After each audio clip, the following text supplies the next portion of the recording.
Hi, my name is Nicolas de Ferrand. I'm a music composer based in Paris, France, as you can tell from my incredibly charming French accent. I work on a very wide range of projects from video games to TV shows, podcasts, audiobooks, advertising, and so on. In the video game industry, I am mostly known for the music of the hit indie games They Are Billions, and this is what we are going to talk about today.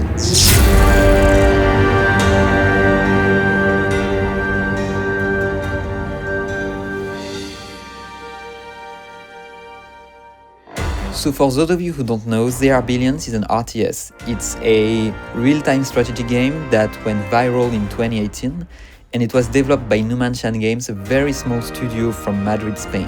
It stayed at the very top of Steam top seller list for months among games like GTA 5 or PUBG, and it was at some point one of the most popular games on Twitch. Needless to say that it felt like a dream that this game had so much success. When I first saw the name of the game in the Steam top seller list, it felt unreal. And this success was very unexpected. It's a very niche game, very hardcore, and it didn't have the support of the publisher, and it was made on a rather small budget. It's a really fun game. The custom engine can display 20,000 units at the same time on the screen, which makes the zombie waves absolutely insane. Now, before we talk about the music, let's have just a quick look at the reaction of one of my favorite gaming YouTubers when he was confronted to one of the biggest waves of the game. Hello? Oh my god. What the is this? What is this? Why? Oh my god. They are billions!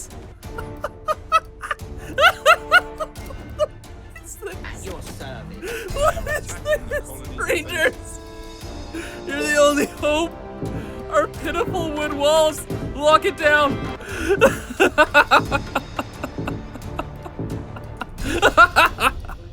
We're so dead!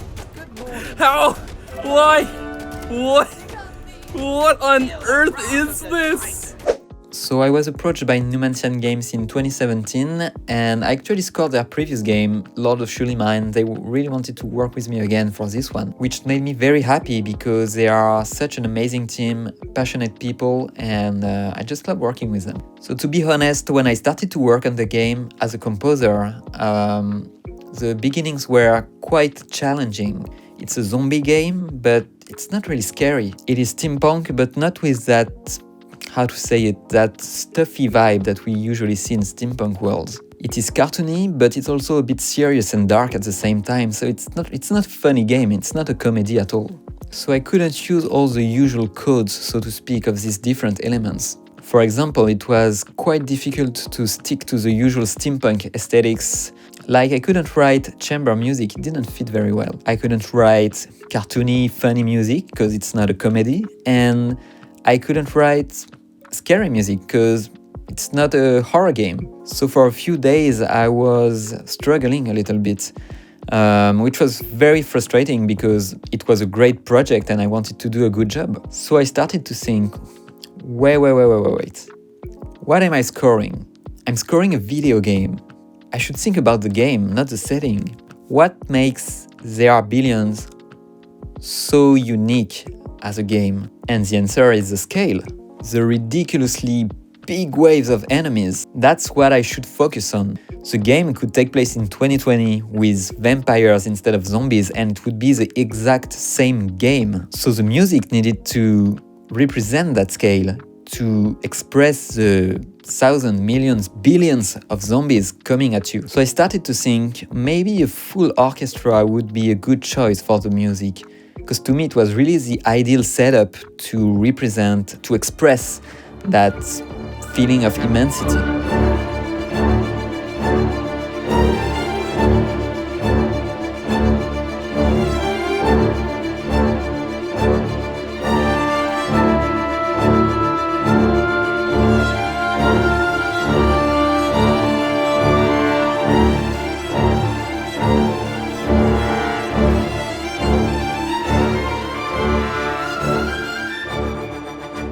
But it's not enough, because an orchestra, it's not very original.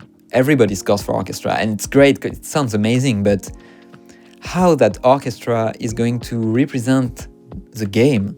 I need to find something that will make us feel like, okay, this is the music of the Billions. Now maybe I can go back to the setting, the crazy steampunk world with big noisy machines and crazy characters. So what if I remove all the percussions from the orchestra and I replace them with sounds of hammers, anvils, metal sheets, clockwork, anything that could remind us of that crazy, dirty steampunk world?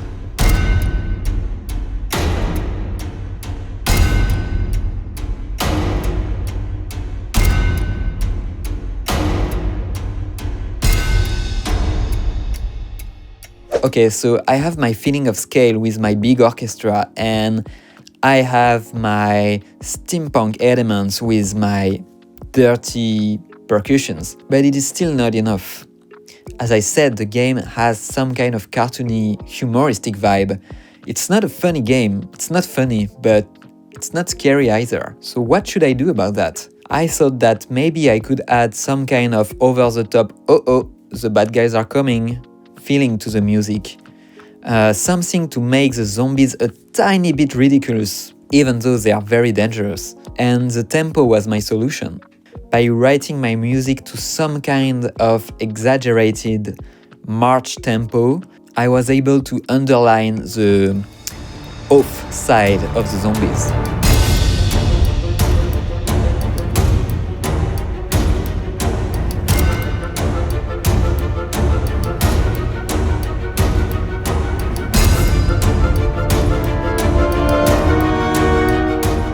Okay, so I've got my feeling of scale, I've got my steampunk world elements, and I've got my cartoony vibe, but something is still missing, and I realized that by playing the game in its early stage. And that's why it's very important when you're a composer to play the game you are scoring, not just scoring to footage, videos and stuff. You need to play the game and experience it as a player.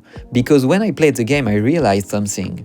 The game is very hardcore, but it's not a super Meat Boy kind of hardcore game where everything's going very fast. The games in their Billions are very long, sometimes 4 hours long. And if you die, you lose your progress. You don't get to start again from a save point. So I was thinking, the players are going to go insane. I need something in the music that will give them hope. Otherwise, they might give up out of frustration and never touch the game again. So I did something that I call the casino effect. You know that when you play a gambling game in a casino or online on your smartphone, the sounds are designed to make you want to play more.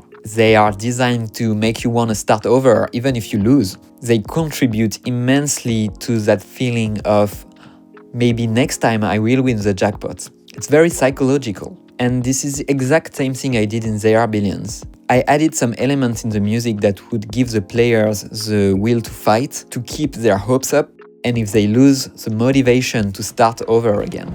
I was able to achieve that by composing very heroic passages that would contrast with the very high tension moments.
and I'm very happy with the result. When you play the game, the effect works very well.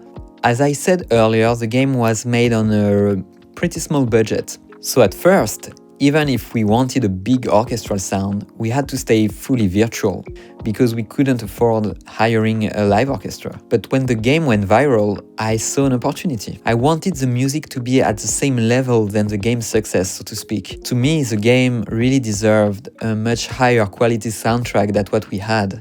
So I went to see the game director and head of the studio and told them about my idea of recording a live orchestra for the game soundtrack. Obviously, it took them a bit of time to approve of this idea because it would mean a big investment, but thankfully they did because they are awesome.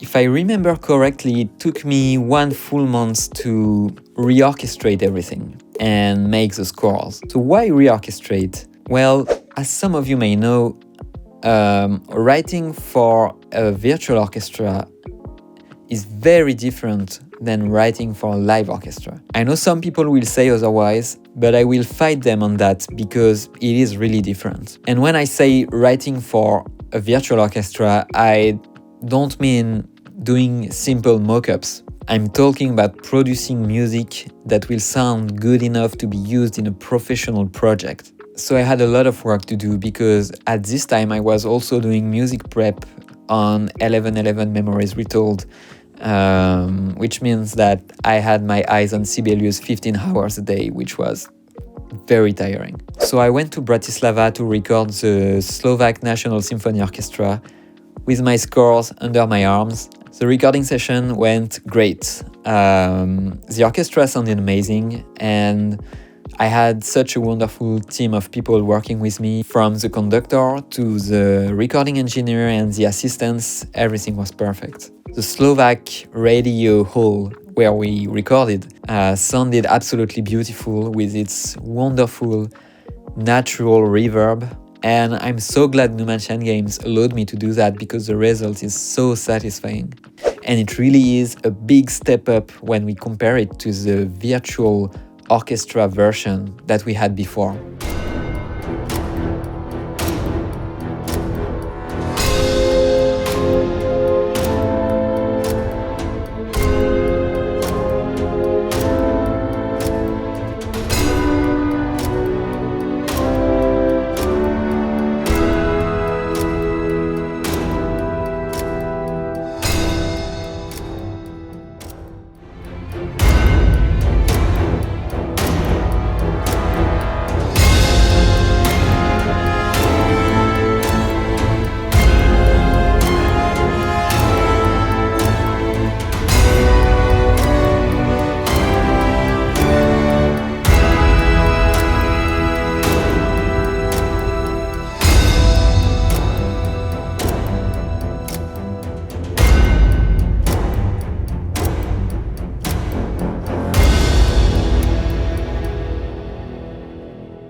Alright guys, thank you so much for watching this video. If you have any question, maybe something I forgot to talk about, please don't hesitate to ask me in the comments. I will gladly answer your questions. But before I leave you, I have one question for you. If you answer it, you have a chance to win a Steam key for There Are Billions. And here it is. What is your favorite zombie video game? Pretty easy question. And obviously I cannot leave you without saying the usual stuff. If you like this video, don't hesitate to subscribe. I will definitely do more videos like that. Once again, thank you so much for watching and stay safe.